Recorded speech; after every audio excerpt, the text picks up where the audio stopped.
हिंदी में यूपीएससी की तैयारी से संबंधित प्रोग्राम्स को देखने के लिए सब्सक्राइब करें स्टडी IQ IAS हिंदी। नमस्कार, स्टडी IQ IAS हिंदी में आप सभी लोगों का बहुत बहुत स्वागत है। मेरा नाम है विरत दुबे। दोस्तों, आज की जो खबर है ये बहुत ही खास है, बहुत ही इंपॉर्टेंट है और इसमें मैं कई सारे आयाम आपके साथ डिस्कशन करना चाहूँगा। काफ़ी सारे आयाम हैं जिनके ऊपर मैं आपसे चाहूँगा कि चर्चा हो उन पर, और आप लोग उसको ध्यान से चीज़ों को समझते भी चलिएगा। इसको मैं क्यों बोल रहा हूँ, उसका रीज़न क्या है कि इस टॉपिक से डायरेक्ट क्वेश्चन प्रीलिम्स में आ सकता है। हालांकि ये मुख्य परीक्षा के लिए भी आपके लिए इंपॉर्टेंट होगा।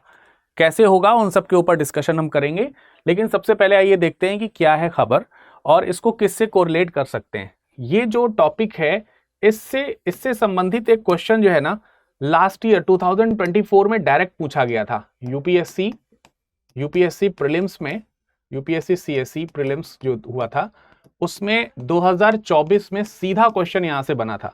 सो ये जो क्वेश्चन है ये तो प्रीलिम्स में बना, मेंस में भी आप देख सकते हो ये क्वेश्चन यहां से बन सकता है। अगर आप मेंस के पॉइंट ऑफ व्यू से देखेंगे तो GS पेपर 1 में आप इसको ऐड कर सकते हो। ठीक है, जनसंख्या यानी कि पॉपुलेशन, ठीक है, पॉपुलेशन से सीधा यहां से मुद्दा जुड़ता है और आप इसे सोसाइटी यानी कि जो समाज है उससे भी जोड़ करके देख सकते हैं। यहाँ पे अच्छा क्वेश्चन बनेगा।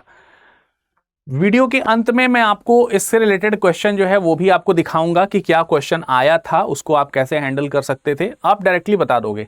और फिर इसके बहुत सारे जो डायमेंशंस हैं जो यूपीएससी के लिए क्लियर किए जा सकते हैं, यूपीएससी के लिए समझे जा सकते हैं, उनके ऊपर हम लगातार चर्चा करेंगे पूरी तरह से। ठीक है, तो चलिए शुरू करते हैं। सबसे पहले देखते हैं क्या है खबर। खबर में लिखा हुआ है India's fertility rate drops below replacement level. जो इसकी पहली लाइन है ना, इसी से 2 पॉइंट ऐसे हैं। जैसे अगर मैं आपसे कहूं, यहां पर लिखा है fertility rate, India's fertility rate, इसको आप जो है टोटल फर्टिलिटी रेट के रूप में जानते हैं, टोटल फर्टिलिटी रेट के रूप में जानते हैं। एंड 2024 में डायरेक्ट क्वेश्चन यहां से आया था। और दूसरा पॉइंट यहां पर लिखा है रिप्लेसमेंट लेवल। रिप्लेसमेंट लेवल क्या है, इसके ऊपर अगर यहां से क्वेश्चन बन चुका है तो यहां से भी क्वेश्चन बन सकता है आगे के समय में। नाउ अगर मैं आपको दिखा दूं तो शायद आपको थोड़ा ज्यादा बिलीव होगा। मैं आपको दिखा देता हूं। देखिए, क्वेश्चन है 2024 का प्रीलिम्स का, the total fertility rate in an economy is defined as. किसी अर्थव्यवस्था में कुल प्रजनन दर को किस रूप से परिभाषित किया जाता है। 4 ऑप्शंस आपके पास दिए हैं। ये क्वेश्चन 2024 में आया है, तो आप देख सकते हैं सीधा डायरेक्ट न्यूज से है, कहीं से इधर उधर से नहीं आया, डायरेक्ट न्यूज से आया हुआ है। ठीक है, अब हमको ये समझना है कि यार ये क्या चीज है, इसको हम जानेंगे। रिप्लेसमेंट लेवल जो है वो क्या है, आगे की खबर देखते हैं। लिखा है even as population hits 1.46 billion. तो भारत की जो अभी जनसंख्या हो चुकी है वो 146 करोड़ बता रहे हैं यहां पर तकरीबन। एग्जैक्टली अगर देखा जाए तो 146.39 है शायद, अगर मैं गलत नहीं हूं तो 39 या 36 ऐसे ही कुछ है। अभी जो रिसेंट डेटा आया है उसके अकॉर्डिंग अगर आप देखेंगे, ठीक है। और ये यूएन की रिपोर्ट बता रही है। यूएन की कौन सी रिपोर्ट बता रही है, क्या बता रही है, इसके ऊपर भी चर्चा पूरी तरीके से कर लेंगे। लेकिन आगे बढ़ने से पहले मैं आप लोगों को बता देना चाहता हूं कि अगर आप यूपीएससी की तैयारी कर रहे हैं, यूपीएससी की प्रिपरेशन कर रहे हैं और यूपीएससी में CSE के लिए अगर आप देखना चाह रहे हैं, तो इस समय बेस्ट टाइम जो देखने के लिए है वो 2027 का है। 2027, आज 2025 का प्रीलिम्स का रिजल्ट भी आ चुका है। 2026 के लिए भी समय बचा हुआ है, लेकिन अगर आप बहुत अच्छे से तैयारी करना चाहते हैं तो मैं आपको 2027 के लिए प्रेफर करना चाहूंगा। और हमारे पास में बैच उपलब्ध है, अगर आप चाहें तो वहां से कनेक्ट इसको कर सकते हैं। जैसे कैसे क्या होगा मैं आपको एक बार बता देता हूं। आपको ये देख सकते हैं आप, जो स्टडी IQ की वेबसाइट में जब आप जाएंगे तो वहां पर आपको नीचे हिंदी फाउंडेशन बैचेस देखने को मिलेंगे। आप इसको ओपन करोगे तो आपको 2026 के लिए, 2027 के लिए बैचेस मिल जाएंगे। आप 2027 पे क्लिक करोगे और 2027 पे जब आप क्लिक करेंगे तो डाउनलोड PDF करके आप व्यू कर सकते हो। तो जब PDF व्यू करोगे तो आपको तमाम सारी चीज़ें यहाँ पर देखने को मिल जाएंगी कि क्या क्या फैसिलिटीज़ इसमें उपलब्ध है। जैसे मेंटरशिप उपलब्ध है, हैंडआउट्स आपको मिलेंगे, लाइव क्लासेस आपको मिल रही होंगी, ठीक है, डेली क्विजेज आपको मिलेंगी, कैसे आंसर राइटिंग की जाती है ये मिलेगा, करंट अफेयर्स की क्लासेस आपको यहाँ पर जो है कवर कर रही होंगी, दी जाएंगी, CSET की क्लासेस आपके लिए उपलब्ध होंगी, ठीक है। प्रारंभिक परीक्षा के लिए सक्सेस इन प्रीलिम्स का जो चरण है वो आपके लिए अवेलेबल रहेगा। सब कुछ इसमें अवेलेबल रहेगा।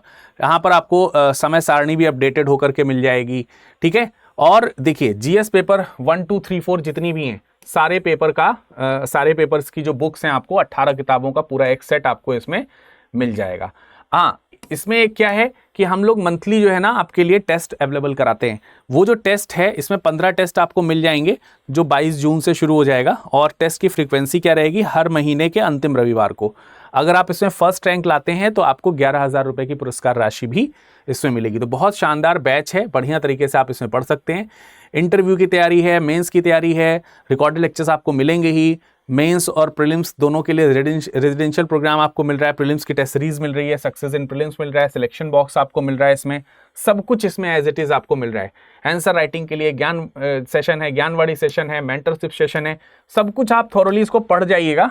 ठीक है, हमारी पूरी टीम आपके लिए अवेलेबल रहेगी यहाँ पर, तो आप इसको अच्छे से पढ़ जाइएगा। 11 जून से बैच शुरू हो चुका है शाम 6 बजे, और अभी आप इनरोल कर सकते हैं। अब इनरोल करने के लिए क्या करना है, आपको यहाँ पर बाय नाउ पे क्लिक करना है। क्लिक करके आपको यहाँ पर जाना है बाय नाउ वाले ऑप्शन पे, और यहाँ शायद मैंने पहले से ही ऑफर, यहाँ पर अवेलेबल ऑफर पे आपको क्लिक करना है। अवेलेबल ऑफर पे जाएंगे, क्लिक करेंगे और यहाँ पर लिखेंगे विरद लाइव। क्या लिखेंगे बेटे, विरद लाइव। ठीक है, यहाँ पे आपको विरद लाइव लिखना है। एक मिनट रुकिए, मैं आपके लिए ओपन कर देता हूं इसको। तो आपको यहां पर लिखना है विरद लाइव, VIRADLIVE, और लिखने के बाद आप इसको अप्लाई जरूर करें। जैसे अप्लाई करेंगे आपको डिस्काउंट मिल जाएगा, और भी डिस्काउंट मिल सकता है। आप जब जिस समय हो सकती है, किसी भी समय चेंज होते रहते हैं डिस्काउंट्स, तो आप जो है ना जिस समय एडमिशन ले रहे हो तो पहले विरद लाइव कोड लगा के देख लेना। फिर आपको बाय नाउ करना है, और बाय नाउ करने के बाद अपनी डिटेल फिल करनी है, और डिटेल फिल करके कंटिन्यू कर देना है। ठीक है, सो आप आराम से जो है चीज़ों को यहाँ पर उपलब्ध करा सकेंगे, परचेज कर सकेंगे। वैकल्पिक विषय भी आपके लिए उपलब्ध यहाँ पर हो गए हैं। तो चलिए शुरू करते हैं अब आगे आज की क्लास में पॉइंट जो है वो उसको डिस्कशन करने के लिए आगे बढ़ते हैं। देखिए यहाँ पर इंडिया की जो फर्टिलिटी रेट है उसको ड्रॉप करने की बात कही गई है। अब इससे आपको क्या क्या चीज़ें इसमें पढ़नी आई है उसको एक बार दिखा देते हैं। शायद आपको यहाँ पर दिख रहा होगा, विजिबल होगा कि 146.39, तो मैं सही लिखा था वहां पर डेटा, उस समय मुझे कंफ्यूजन था कि 36 है 39 है, तो 36 ही है बेटा, 39 ही है बेटा। 146.39 करोड़ भारत की जनसंख्या जो है हो रही है यहाँ पर। अभी जो रिपोर्ट है वो UNFPA की है। किसकी रिपोर्ट है ये, यूनाइटेड नेशन पॉपुलेशन फंड, इसको क्या बोलते हैं, United nation population fund, UNFPA की रिपोर्ट है ये। और इस रिपोर्ट 2025 की रिपोर्ट है। अब ये जो रिपोर्ट है, इस रिपोर्ट में बताया गया है कि भाई इंडिया की जो पॉपुलेशन है वो कितनी हो गई है, 146.39। ये मतलब अब देखो, अगर आप यहां पर ये देखते हो ना तो आपको एक डेटा इसमें और भी पता चलेगा। वो ये पता चलेगा कि आगे के समय में 40 वर्षों बाद, यानी 40 वर्षों तक लगातार जनसंख्या बढ़ेगी। जनसंख्या क्या होगी, इंक्रीज होगी। 40 ईयर्स तक जो जनसंख्या है वो अभी इंक्रीज हो रही होगी। और इसमें खास बात एक ये है कि जब 40 साल बाद भारत की जनसंख्या देखेंगे आप तो 170 करोड़ हो चुकी होगी। अब यहां से आपके दिमाग में ये जाता है कि भाई इस तरह से तो भारत की जनसंख्या बहुत ज्यादा हो जाएगी, कंट्रोल करनी चाहिए हमें पॉपुलेशन, ये बार बार आपके दिमाग में जाएगा। यानी जनसंख्या नियंत्रण जो है, एक तरीके से जनसंख्या नियंत्रण जो है आपके मन में आने लगेगा। जब हम जनसंख्या नियंत्रण की बात करते हैं तो हम जनसंख्या नियंत्रण के लिए नियोजन उपाय जो हैं वो कर रहे होते हैं। तमाम प्रकार के जो है नियोजन करने की विधियां आती हैं, उसका उपयोग करते हुए व्यक्ति जनसंख्या को नियंत्रित करना शुरू करता है। लेकिन अब यहां पर एक दिक्कत है, ये तो रिपोर्ट यहां पर मेंशन हो गई, लेकिन यहां पर एक बहुत ही इंपॉर्टेंट प्रॉब्लम आ जा रही है। वो ये है कि अगर कंटिन्यूअसली भारत ने और ज्यादा, या भारत के लोगों ने और ज्यादा इस तरीके के उपाय का इस्तेमाल मतलब बहुत ज्यादा करना शुरू कर दिया, तो फिर उससे एक प्रॉब्लम जो क्रिएट होगी वो क्रिएट होगी इसकी, किसकी, FTR की, टोटल TFR की, टोटल फर्टिलिटी रेट इसको बोलते हैं, टोटल फर्टिलिटी रेट, कुल प्रजनन दर। अब ये होता क्या है, इसको पहले समझते हैं कि यार ये कुल प्रजनन दर क्या है। कुल प्रजनन दर 1.29 बताया गया है भारत के लिए। अगर फर्टिलिटी रेट अगर देखेंगे तो 1.9 है, और अगर ग्लोबली देखा जाए तो ग्लोबली फर्टिलिटी रेट जो है वो 2.1 के आसपास होना चाहिए, जो कि रिप्लेसमेंट लेवल को भी एक बार जो है वो रिप्रेजेंट करता है।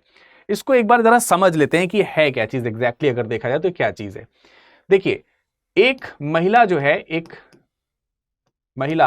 है जिनके द्वारा, देखिए महिलाओं की जो बच्चे के जन्म देने की शिशु के जन्म देने की जो एक एज है, उस एक नियंत्रित एज के अंदर पूरे इंडिया में ऑन एन एवरेज जन्म की जो दर है उसको हम लोग फर्टिलिटी रेट बोलते हैं। यानी कि एक महिला के द्वारा एक चक्र में, एक चक्र का मतलब उसकी एक लाइफ में जो उसका एक टाइम पीरियड होता है, मतलब एक सर्टेन एज से लेकर के एक सर्टेन एज तक ही बच्चे को जन्म दिया जा सकता है नॉर्मली। कुछ एग्जाम्पशंस होते हैं, वो तो एक अलग बात है। नॉर्मली जो है एक सर्टेन आयु से एक सर्टेन आयु तक एक महिला के द्वारा बच्चे को जन्म दिया जा सकता है। तो एक महिला औसतन अपने उस जन्म की आयु में कितने बच्चे को जन्म दे रही है? सपोज दैट किसी महिला के द्वारा उस आयु में एक बच्चे को जन्म दिया गया, किसी के द्वारा 2, किसी के द्वारा 3, किसी के द्वारा 4, ऐसे करके अलग अलग महिलाओं के द्वारा अलग अलग नंबर ऑफ जो चिल्ड्रन है वो उनका जन्म हो रहा होगा, नंबर ऑफ जो उनके चाइल्ड हैं उनका जन्म हो रहा होगा। तो इसका एवरेज निकाला जाए तो इसी एवरेज को हम क्या बोल रहे हैं? ये टोटल फर्टिलिटी रेट, यानी कि इंडिया का एवरेज फर्टिलिटी रेट क्या है। तो ये है कि भाई एक महिला अमूमन जो है 2.1 बच्चे का जन्म को जन्म दे सकती है। यानी कि 2.1 बच्चे का मतलब ऐसा नहीं कि 2 बच्चा और फिर, है ना, मतलब इसको राउंड ऑफ में ही किया जाएगा ऑब्वियसली, 2 से 3 के बीच में निकल रहा होगा, है ना, 2 से 3 के बीच में निकल रहा, तो 2.1 निकल रहा है वो रेट। अब आश्चर्य ये नहीं है, आश्चर्य ये है कि इंडिया ने लास्ट टाइम इसका जो रेट बताया था, वो इंडिया के जो आंकड़े हैं वो 2.0 थे, यानी कि ग्लोबली 2.1 से तो कम ही है, और प्रेजेंट टाइम में और कम हो चुके हैं, मतलब 2.1 से 2.0 और 2.0 से 1.9 पे आ गए हैं। आगे हो सकता है कि आगे चल करके ये रेट और ज्यादा डिक्रीज हो जाए, 1.8 आ जाए, तो फिर क्या होगा, है ना। तो महिलाओं के द्वारा बच्चों के जन्म का जो उनके एक साइकिल में एक जो जीवन काल में जो देना बच्चे का जो जन्म होना चाहिए उसको लेकर के यहां पर ये रेट है। अब दूसरी चीज यहां पर लिखी प्रतिस्थापन स्तर। प्रतिस्थापन स्तर क्या है कि इसको आप ऐसे मान सकते हैं कि अगर बच्चों का जन्म हो रहा है, माएँ जो हैं वो बच्चों को अगर जन्म दे रही हैं, तो फिर जब हम लोग बड़े होते हैं, वृद्ध होते हैं, वृद्ध होने के बाद मृत्यु भी तो हो रही है। तो मृत्यु हो रही है मतलब हम इस संसार से जा भी रहे हैं, यानी कि हमारे यहाँ मृत्यु भी हो रही है और हमारे यहाँ जन्म भी हो रहा है। तो अगर ये मृत्यु और जन्म का बैलेंस बना रहे तो जनसंख्या जो है वो बैलेंस रहेगी।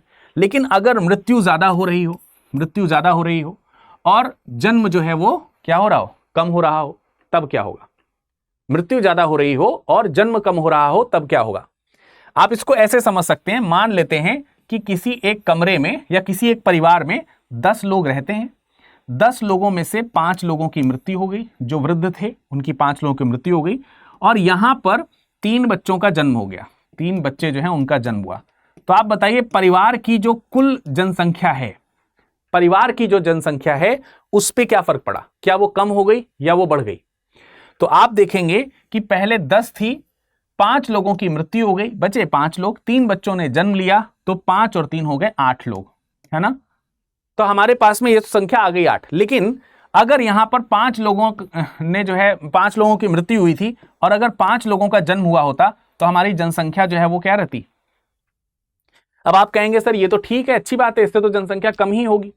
जनसंख्या कम तो होगी, लेकिन ये जो प्रतिस्थापन रेट है, जो इन 5 लोगों को रिप्लेस कितने लोगों ने किया? केवल 3 ही लोगों ने किया। तो रिप्लेसमेंट रेट तो हमारी 3 ही रह गई।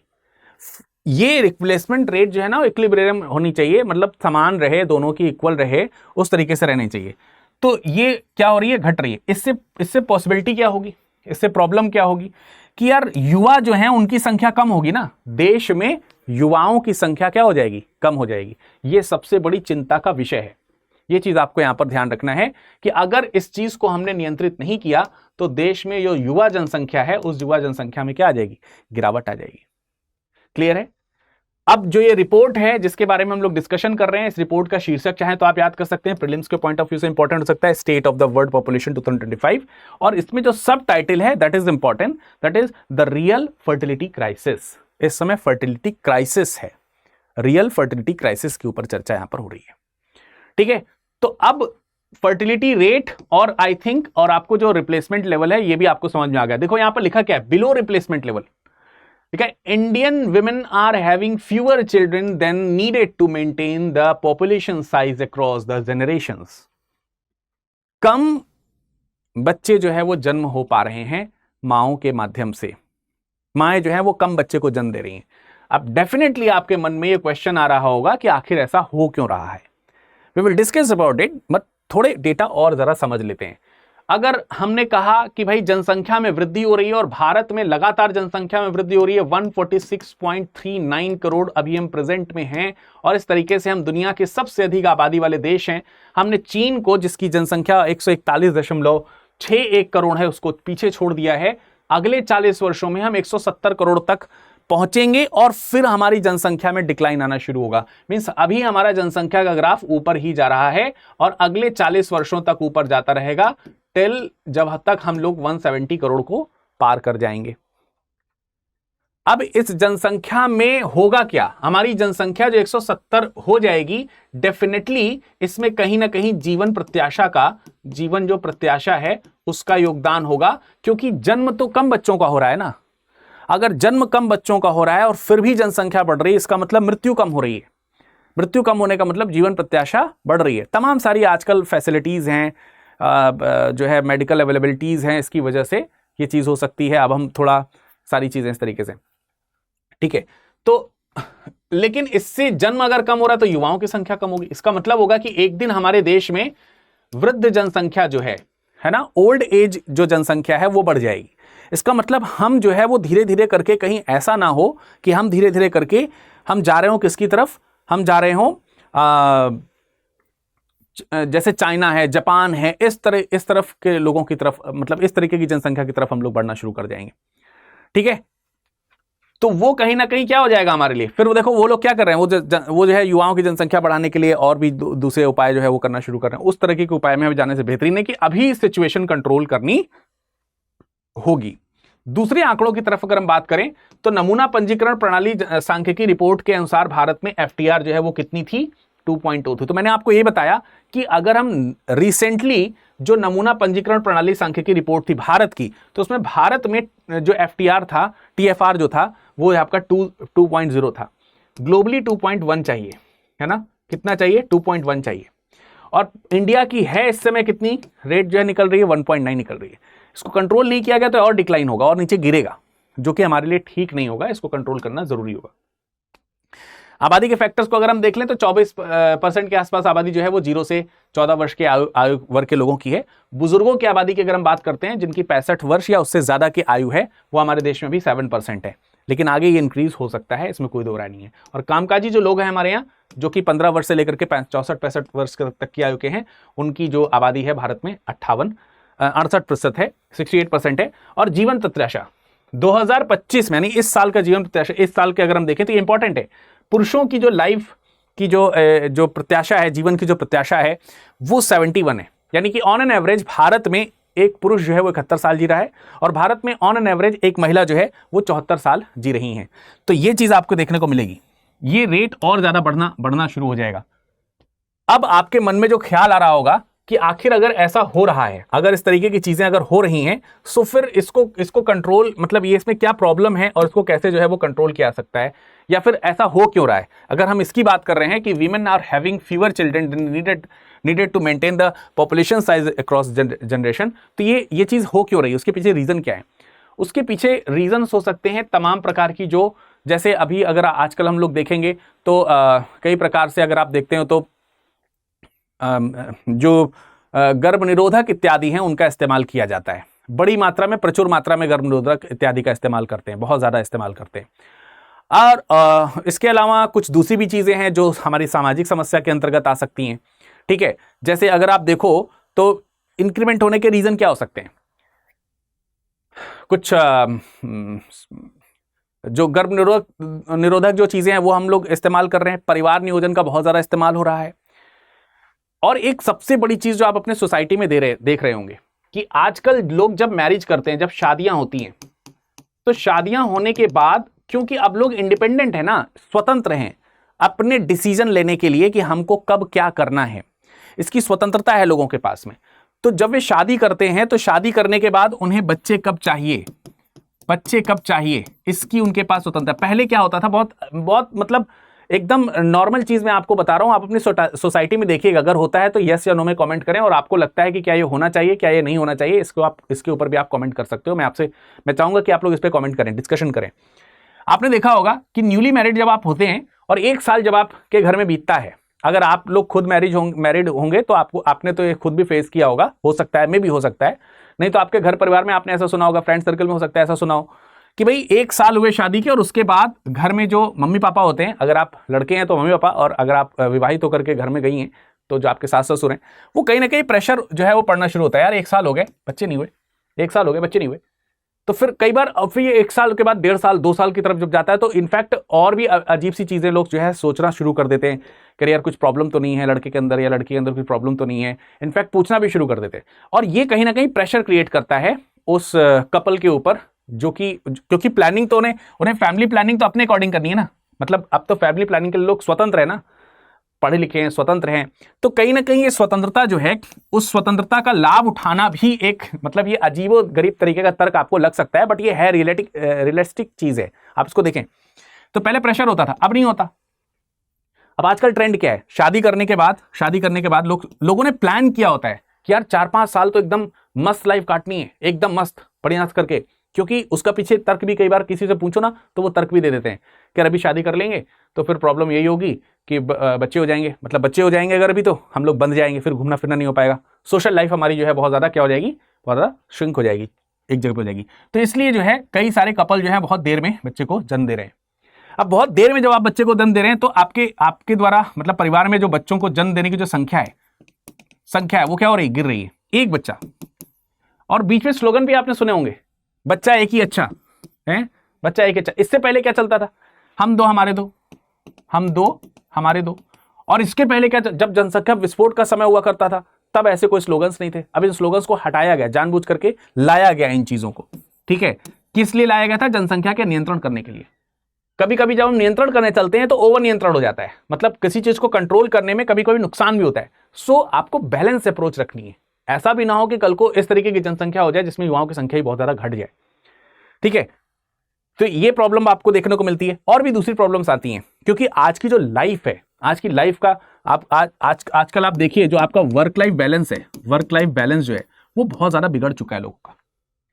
वर्क लाइफ बैलेंस इतना ज्यादा बिगड़ चुका है कि लोग जो है ना वो क्या कर रहे हैं, वर्क लाइफ बैलेंस इतना ज्यादा बिगड़ चुका है कि वो क्या कर रहे हैं। अब आप सोचिए कि इतना ज्यादा स्ट्रेस लोगों को हो रहा है, अगर आपके दिमाग में स्ट्रेस है, बॉडी बहुत ज्यादा वर्क कर रही है आपकी, आप बहुत ज्यादा थकावट महसूस कर रहे हैं, अच्छा महसूस नहीं करते हैं, शॉर्ट टेम्पर्ड हो जा रहे हैं, क्रोधित हो जा रहे हैं, बहुत सारी चीजें इस तरीके की आपको लोगों के अंदर देखने को मिल रही होगी। सो वो बेबी प्लान कैसे कर सकते हैं, और अगर करेंगे भी तो इससे मालूम है क्या होता है, फर्टिलिटी, क्योंकि ये सब चीजें हार्मोन से होती हैं, आपका हार्मोनल डिस्टर्बेंस जो आपके शरीर में हो जाता है। और जब हार्मोनल डिस्टर्बेंस हो जाता है, क्योंकि आपका वर्क लाइफ बैलेंस अच्छा नहीं है, स्ट्रेस में आपकी जीवन बहुत ज्यादा बीत रहा है, बहुत सारे वर्कलोड्स हैं आपके ऊपर, तो इससे फर्क ये पड़ता है कि जिस एज में बेबी होना चाहिए उस एज में बेबी नहीं हो पाता। और ये सिर्फ मां के कारण नहीं है, ये पिता के कारण भी है। स्पर्म काउंट जो है वो कम हो जा रहे हैं, उसके लिए लगातार इलाज कर रहे हैं लोग। उसके लिए जब इलाज कर रहे हैं तो कई बार जो है ये इलाज 1-2 साल तक चल जा रहा है। 1-2 साल तक जब चला जा रहा है तो उसके बाद कई बार जो है वो दूसरी उपाय भी अपनाना शुरू करते हैं, जैसे IVF प्रणाली आजकल है, उसको अपनाने का जो है प्रयास करना शुरू कर देते हैं वो। और इसमें काफी ज्यादा टाइम जो है वो चला जाता है। ऑब्वियसली जाके बाद में मां के द्वारा हार्डली जो है वो एक बच्चे का जन्म हो पा रहा है, ठीक है। और कई बार तो आजकल लोग फैशन में जन्म नहीं मतलब जो है वो नहीं करना चाहते। नई जनरेशन तो शादी ही नहीं करना चाहती, इनफैक्ट नई जनरेशन तो शादी ही नहीं करना चाहती। अब आप सोचिए, कई सारे लोगों का इस तरीके का भी मंतव्य है, मतलब उसके भी इस तरीके के तर्क कुतर्क हैं कि मतलब उसको तो मैं यहाँ बोल भी नहीं सकता कि ऐसे ऐसे तर्क कुतर्क वो भी वहां पर दिए जाते हैं कि यार इसलिए शादी नहीं करनी, फलानी चीज के लिए शादी नहीं करनी, दिखानी चीज के लिए। कुछ लोग अपनी बॉडी को लेकर के इतने ज्यादा वो हैं, मतलब फीमेल्स में अगर देखा जाए तो अपने जो क्या कह सकते हैं सुंदरता या फिर जो भी कुछ कह सकते हैं उसको लेकर के एक्स्ट्रा क्योर होते हुए लोग दिखते हैं। इसकी वजह से कई बार जो है बेबी बहुत देर में हो रहे हैं, हालांकि ये मतलब बहुत कम है इनकी संख्या, लेकिन धीरे धीरे बढ़ भी तो रही है। तो ये तमाम सारे रीजन है जिसकी वजह से आप देखेंगे जो विमेन है वो कम बच्चों को जन्म दे पा रही हैं। विमेन के अंदर भी बहुत सारे हार्मोनल चेंजेस आ रहे हैं जिसकी वजह से वो बच्चे को सही समय पे जन्म नहीं दे पा रही हैं। तो ये ओवरऑल जो प्रॉब्लम है उस प्रॉब्लम की वजह से ये जो समस्या आपकी जो है वो सामने निकल करके आएगी, जिसकी वजह से टोटल फर्टिलिटी रेट जो है ये गिर जा रहा है। और ये बहुत ज्यादा शॉकिंग है, बहुत ज्यादा शॉकिंग है, इसको नियंत्रित करना होगा। मतलब अगर आप देखो कि जैसे जो ये यूएन की जो रिपोर्ट है ये क्या कह रही है, ये कह रही है कि जो मतलब इनफैक्ट अगर आप देखें कि प्रजनन का जो एक टारगेट है, बहुत सारे लोग उस टारगेट को पूरा नहीं कर पा रहे हैं। प्रजनन का टारगेट कितना है 2.1, मतलब एक एक्सपेक्टेशन है, ग्लोबली एक्सपेक्टेशन है कि भाई 2.1 फर्टिलिटी रेट तो होना ही चाहिए। इसको 2 भी मान लीजिए, चलिए जैसे अभी यहां पर मैं आपको बता रहा हूं कि इंडिया में टीएफआर जो है वो 2.0 था, तो कम से कम इतना ही होता। ठीक है, तो अधिक जनसंख्या या कम जनसंख्या का मैटर नहीं है, यहां पर मैटर यह है कि फर्टिलिटी रेट ही कम हो रहा है, बच्चे ही जन्म नहीं हो पा रहे हैं। उसके तमाम सारे कारण आपको देखने को मिल रहे हैं। इसकी वजह से बुजुर्ग आबादी जो है वो क्या हो रही है, बढ़ रही है। अब ये कोई बहुत बुरी बात नहीं है कि बुजुर्ग आबादी बढ़ रही है, लेकिन युवा आबादी होने के अपने कुछ प्रॉफिट्स हैं, फायदे हैं। जैसे युवा आबादी अगर ज्यादा होगी तो हमारे पास कार्य क्षमता ज्यादा होगी, और कार्य क्षमता कभी कभी इस प्रकार से भी ज्यादा हो सकती है जो कि आपके लिए बेनिफिशियल है, और खास तौर से तब जब आप एक डेवलपिंग कंट्री हो। ठीक है, जब आप एक डेवलपिंग कंट्री हो या फिर डेवलप और डेवलपिंग कंट्री के बीच की स्टेज में हो, टेक ऑफ स्टेज में हो, तो दोनों पॉइंट ऑफ व्यू से युवाओं की महती भूमिका हो सकती है। क्यों? क्योंकि इनके पास में job opportunities not only in particular economy, not only in particular country, वे बाहर भी जा सकते हैं और उनके लिए अपॉर्चुनिटीज ओपन होती है। और इंडिया जैसी कंट्रीज के लिए बहुत बड़ा अपॉर्चुनिटी होता है। जैसे जो वेस्टर्न कंट्रीज हैं, यूरोपियन कंट्रीज हैं, इनके यहाँ जॉब अपॉर्चुनिटीज बहुत हैं, बट जॉब करने वाले युवा नहीं है इनके पास में। आपको मालूम है इन कंट्रीज में जॉब करने वाले युवाओं की संख्या बहुत कम है। हमारे देश में जॉब करने वाले युवाओं की संख्या बहुत ज्यादा है। तो इससे हम बाहर जाकर के जो है वो जॉब भी ले सकते हैं। तो हमारे पास में भाई जो फॉरेन करेंसी है वो भी आना शुरू हो सकती है। तो हमारे देश में कहीं ना कहीं इकोनॉमी में वृद्धि हो सकती है। सहायक है ये, युवा हैं तो ज्यादा मतलब लंबे समय तक काम भी कर सकते हैं। इसका मतलब ये नहीं कि बुजुर्गों की जरूरत नहीं है, ये भी आप ध्यान रखना। बैलेंस, मैंने फिर कहा कि बैलेंस की बहुत जरूरत है। ऐसा भी ना हो कि देश में वृद्ध बचे ही ना, और अगर देश में वृद्ध नहीं बचेगा तो यार फिर वो जो एक्सपीरियंस चाहिए वो कहां से आएगा? वो जो युवाओं को एक्सपीरियंस देंगे लोग, वो एक्सपीरियंस कहां से आएगा? तो जो एक लिमिटेशन होनी चाहिए, वो लिमिटेशन बहुत ज्यादा जरूरी है। समझ आ रही बात? तो अभी अगर आप देखो तो यहां पर एक बहुत बड़ी समस्या है। इससे कैसे बचा जा सकता है? जो फर्टिलिटी रेट है इसके होने के क्या क्या कारण है, कम होने के क्या क्या कारण है, उसको कैसे बचाया जा सकता है, किस प्रकार के जागरूकता अभियान जो है लाए जा सकते हैं, इसमें गवर्नमेंट को क्या करना चाहिए? देखिए, जो अगर हम इसकी बात करें, एफटीआर की, टीएफआर की बात करें, तो टीएफआर जो है ना, ये ओवरऑल इंडिया का तो टीएफआर चलो 2.0 है, या अभी जो है 1.9 हो गया। लेकिन इसको लेकर के अगर हमने पूरे भारत के लिए एक समान स्कीम बनानी शुरू कर दी तो फिर दिक्कत हो जाएगी। क्योंकि फर्टिलिटी रेट ये जो है ये वेरी कर रहा है एज पर स्टेट, अलग अलग स्टेट में अलग अलग तरीके का है। तो इसका मतलब ये हुआ कि अगर किसी प्रकार की कोई स्कीम, अगर कोई जन जागरूकता की स्कीम अगर आएगी, तो ये जन जागरूकता की स्कीम हमेशा स्टेट टू स्टेट डिफर होनी चाहिए, जिसकी वजह से ओवरऑल जो हमारे देश की जो जनसंख्या है वो फर्टिलिटी रेट के अकॉर्डिंग ही इंप्रूव करे।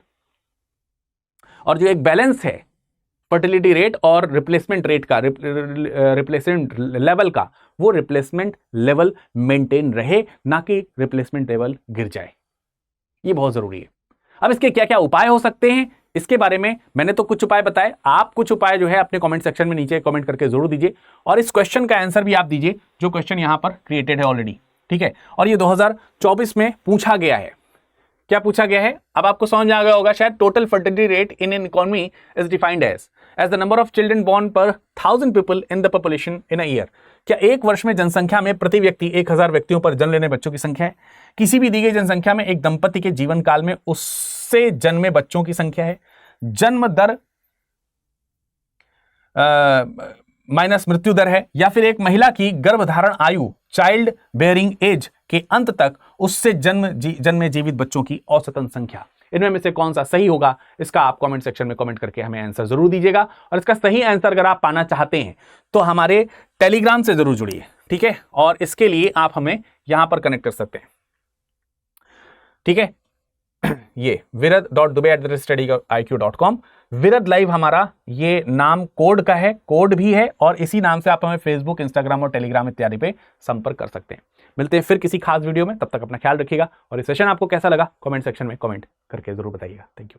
हिंदी में यूपीएससी की तैयारी से संबंधित प्रोग्राम्स को देखने के लिए सब्सक्राइब करें स्टडी IQ IAS हिंदी।